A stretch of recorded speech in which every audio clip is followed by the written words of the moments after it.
बात जो मैं करना चाहता हूँ वो ये है कि भाई हम लोग पढ़ाई कर रहे हैं और हमें ये देखना होगा कि हमसे पहले बहुत सारे बच्चे पढ़ाई कर चुके हैं, लेकिन ऐसी क्या कमी उनके अंदर रह गई या क्या कमी उन लोगों के अंदर रह जाती है कि पढ़े लिखे होने के बावजूद भी उनको एक अच्छी नौकरी नहीं मिल पाती।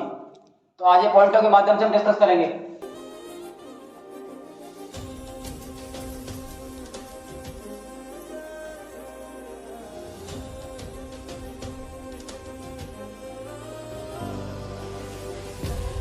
लेकिन ऐसी क्या कमी उनके अंदर रह गई या क्या कमी उन लोगों के अंदर रह जाती है कि पढ़े लिखे होने के बावजूद भी उनको एक अच्छी नौकरी नहीं मिल पाती। तो आज ये पॉइंटों के माध्यम से हम डिस्कस करेंगे। परफेक्ट ना एक अच्छे म्यूजिक सिंगर है, ना बच्चे डांसर है, ना बच्चे अकाउंटेंसी में है, ना अच्छा हमें कंप्यूटर आता है, कोई भी चीज हमें परफेक्ट तरीके से नहीं आती है। और आपको ये बता दूं कि जब भी आप कहीं पे भी इंटरव्यू देने के लिए जाते हो तो डिग्री जो आप यहाँ पे आज ले रहे हो वो सिर्फ माध्यम होता है आपको इंटरव्यू के रूम में पहुंचाने तक का। आप कहीं पे इंटरव्यू देने के लिए गए तो वहां पर उस डिग्री को लेकर के आप जा सकते हो कि अगर किसी ने पेपर में ऐड दिया है या किसी ने कहा है कि भाई मुझे बीए वाले बंदों की रिक्वायरमेंट है, तो आप एलिजिबल हो गए उस जॉब को पाने के लिए। आप डिग्री को लेकर गए, जैसे ही आप रूम में एंटर करे उस डिग्री की वैल्यू वही खत्म हो गई। फिर इंटरव्यू आपको जो पास करवाएगा वो होगी आपकी नॉलेज, जो आपके बीए की बुक्स में पढ़ा। अब हो क्या रहा है, बच्चे बीए तो पास कर चुके, डिग्री तो ले चुके हैं, लेकिन जैसे वो इंटरव्यू के लिए गए कुछ आता ही नहीं है, कुछ नॉलेज ही नहीं है उनको। तो उनसे जो भी 3, 4, 5, 6, 10 कोई भी क्वेश्चन उनसे पूछा जा रहा है, किसी भी चीज के आंसर नहीं दे पा रहे। ऐसा ही हमारे सीनियर्स के साथ में हो रहा है कि वो डिग्रियां तो बड़ी बड़ी लेकर के बैठे हैं, लेकिन उनको नॉलेज के नाम पे कुछ भी नहीं आता। तो आपको क्या करना है, आपको पढ़ाई के साथ साथ नॉलेज भी लेकर के चलना है। जिस भी चैप्टर में जिस भी चीज के बारे में हम लोग पढ़ रहे हैं उसको पूरी बारीकी से समझना है कि ये चीज क्या कहना चाह रही है, क्योंकि आगे जाकर के वही चीज काम आने वाली है। चाहे आप गवर्नमेंट नौकरी का फॉर्म भर रहे हैं तो वहां पे लिखा आ गया कि बीए वाले बंदे इस फॉर्म को भर सकते हैं, तो आप एलिजिबल हो गए, आपने फॉर्म भर दिया, लेकिन एग्जाम तो आप नॉलेज के बेस पे पास कर पाओगे ना, और वो आपको है नहीं बिल्कुल। दूसरा है हाई सैलरी डिमांड। आपने पढ़ाई कर ली अच्छी तरीके से, आप इंटरव्यू देने के लिए गए, वहां पे अंदर चले गए, आपसे पूछा गया कि आप क्या सैलरी एक्सेप्ट करते हो। आपने कह दिया 15,000, आपने कह दिया 20,000। अरे आपको ये देखना चाहिए कि आज मैं अपनी जर्नी स्टार्ट कर रहा हूं एज ए जॉब, तो मुझे क्या करना चाहिए, मुझे यहाँ पे सीखना चाहिए। आपका आंसर ये होना चाहिए कि सर आप जो सैलरी मुझे देना चाहो आप मुझे वो दे सकते हो। मैं आपको पहले साबित करके दिखाना चाहता हूं कि मेरे अंदर कितना पोटेंशियल है, मैं किस लायक हूं। सर 1 साल स्टार्टिंग का आपका है, उसके बाद आने वाले साल मेरे होंगे। आपको पता है जो भी बड़े बड़े यूनिवर्सिटीज हैं वहां पे भी बच्चे सैलरी डिमांड नहीं करते। जितनी भी बड़ी बड़ी यूनिवर्सिटीज है वहां पर भी बच्चे जब जाते हैं तो उनको पता होता है कि हमें अगर कुछ नहीं आ रहा है, एक तो आप कंपनी में गए, आपने कंपनी ने आपको रखा, कंपनी आपको ट्रेनिंग देगी, तो उसको पैसा आपसे लेना चाहिए या देना चाहिए आपको? उसको पैसा आपसे लेना चाहिए, क्यों आपको सिखा रही है। वो एक बंदा लगा रखा है उसने कि कंटिन्यूशन से सिखाइए कैसे वर्क किया जाता है, और उसके लिए भी आप डिमांड कर रहे हो।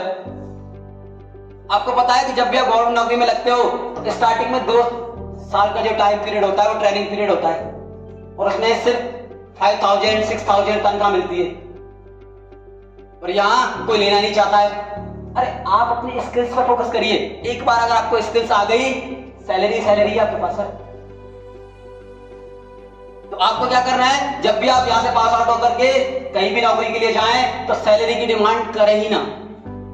सर आपकी जो मर्जी आए वो दे दो आप। अरे कब तक देंगे, 6 महीने, साल, 1-2 साल, एक बार आपके काम आपके हाथ में आ गया बस, दैट्स इट। तीसरा पॉइंट है not take job in right direction. हम राइट डायरेक्शन में जॉब ले ही नहीं रहे। अगर आप किसी बंदे ने मुझसे फोन करा कि सर मुझे कंप्यूटर की जॉब चाहिए, हमने कहा ठीक है आपको कंप्यूटर की जॉब दिलवा देते हैं, लेकिन स्टार्टिंग सैलरी आपकी होगी 3,000।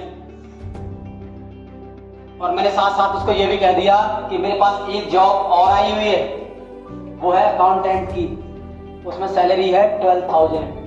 बताओ क्या कहेगा, सर अकाउंटेंट की जॉब दिलवा दीजिए। उसका इंटरेस्ट नहीं है अकाउंटिंग में, सैलरी। उसने क्या किया, वो सैलरी के पीछे चला गया, अकाउंटेंसी में 1 साल काम किया, 2 साल काम किया, 3 साल काम किया, और अब पता चला कि मेरा इंटरेस्ट ही नहीं है इसमें, मेरा इंटरेस्ट तो कंप्यूटर में था। 3 साल खराब कर दिए उसने, 3 साल।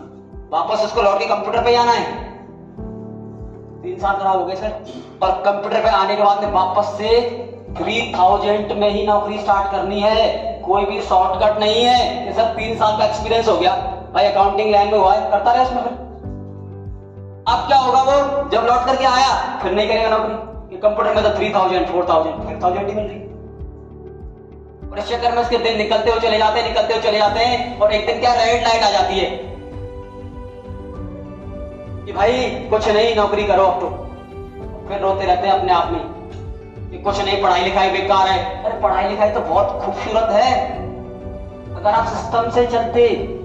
अगर आप पहले दिन आपका कंप्यूटर में इंटरेस्ट था, आप कंप्यूटर की नौकरी चूज करते, वहां पे लर्निंग करते, सीखते, हार्ड वर्क करते, आपकी मैं कह रहा हूं गारंटी में 3 साल में आप पहुंच जाते 30, 40, 50 हजार।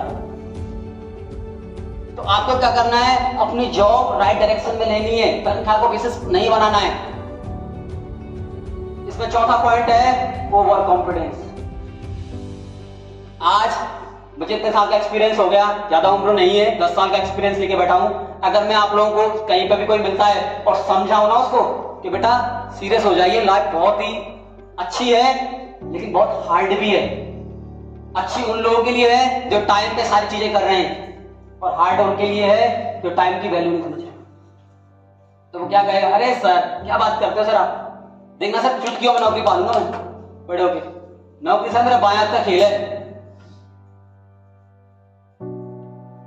तो आपको क्या है, चीजों को समझना है, ओवर कॉन्फिडेंस नहीं लेना।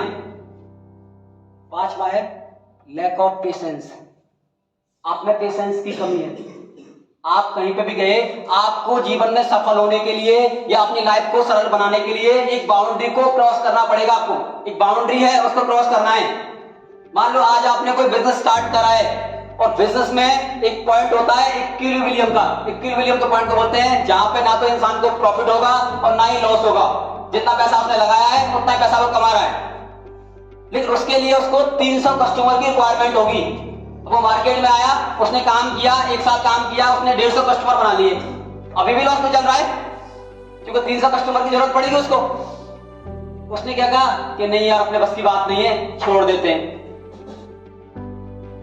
छोड़ दिया। फिर दूसरे बिजनेस में चला गया, फिर वहां पे भी 200 कस्टमर बना लिए, 300 तक पहुंचना था भाई, एक बार आप 300 पे पहुंच जाते हैं, उसके बाद आपके पास जो भी इंसान आपसे ऐड होता या जो भी कस्टमर आपके साथ में जोड़ता वो आपको प्रॉफिट था। लेकिन 200 पे फिर सरेंडर कर दिया आपने, कि बहुत सारी प्रॉब्लम आएंगे इस दौरान, कि मान लो आप अपने स्टाफ की सैलरी नहीं दे पा रहे, आपके मकान दुकान का किराया नहीं दे पा रहे, आप मकान मालिक सर पे खड़ा है, आप कह रहे हो बहुत सरदर्दी है। अरे आपको ये याद रखना है, थोड़ा सा पेशेंस रखना है, दिन मेरे 300 कस्टमर कंप्लीट हो जाएंगे तो उसके बाद मेरा सारा ये छोड़ दिया। ऐसे आप लोग क्या कर रहे हो, नौकरी में कर रहे हो। आप नौकरी में गए, आपकी जो तनख्वाह है 3000, 4000, 5000, 6000, 10,000, वो 1 ईयर, 2 ईयर, 3 ईयर के लिए है। उसके बाद आप जब सीख जाओगे, रियलिटी में मेहनत करके समझ जाओगे चीजों को, तो वो छलांग लगाने वाली है। लेकिन आप क्या कर रहे हो, 6 महीने काम किया, आपको लग रहा है तनख्वाह इंप्रूवमेंट नहीं हो रही। आपको ये पता नहीं है कि जो जिसके यहाँ पे भी आप काम कर रहे हो वो आपको जज कर रहा है, वो देख रहा है कि क्या इसकी मैं सैलरी इंक्लूड करूं, क्या उसके लायक है ये, क्या इसके अंदर पेशेंस है, क्या इसके अंदर रेगुलरिटी है। आपको उसने बोला या उसने डांट दिया, आप जॉब ही छोड़ करके आ गए कि आपकी जॉब संभालिए सर आप अपने आप। ऐसा नहीं है, आपको थोड़ा पेशेंस दिखाना पड़ेगा वहां पे कि भाई पहले मैं साल में कम से कम 2 या 3 साल ऐसे रखता हूं जहां मेरा करियर को मैं बिल्ड करूंगा पूरी तरीके से। जिस फील्ड में मैं आया हूं, जिस भी फील्ड में मैं करियर बना रहा हूं, उसको पूरी तरीके से सीख जाऊंगा मैं।